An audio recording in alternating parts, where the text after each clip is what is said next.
ስድስት ላይ ሁሉ ጊዜ የምናስበውና የምናውቀው ቃል አለ። ወደ እርሱ የሚመጡትን ጌታን የሚቀበሉትን በእግዚአብሔር ቃል የሚመላለሱትን የዘላለም ሕይወትን እንዴት ማግኘት እንዳለባቸው ቃል በቃል እግዚአብሔር ይናገራል። ምን ብለው? በእርሱ የሚያምኑ ሁሉ በእርሱ በክርስቶስ የሚያምኑ ሁሉ በልጁ የሚያምኑ ሁሉ የዘላለም ሕይወት እንዲኖረው እንጂ እንዳይጠፋ እግዚአብሔር አንድያ ልጁን እስኪሰጥ ድረስ ዓለሙን እንዲሁ ወዷልና ይላል። እዚህ ጋር አንድ ነገር መናገር ፈልጋለሁ። እግዚአብሔር የሰጠው ልጅ ጌታ ኢየሱስ ክርስቶስ ረካሽ አይደለም። ጌታ ኢየሱስ ክርስቶስ አምላክ ነው።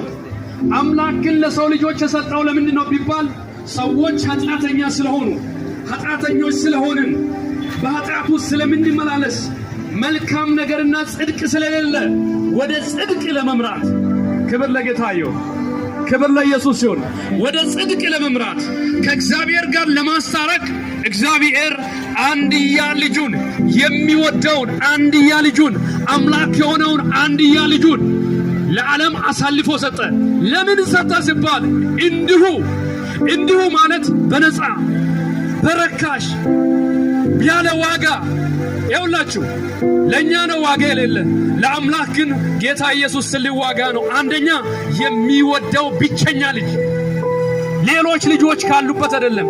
አምላክ የሆነውን ኢየሱስን በመስቀል ላይ እንዲሞት አሳልፎ ሲሰጥ ዓላማው አንድ ነገር ነው። የዘላለምን ሕይወት አንተና እኔ አንቺ እንድታገኝ ነው። ወደዚህ ምድር መጣ ነው።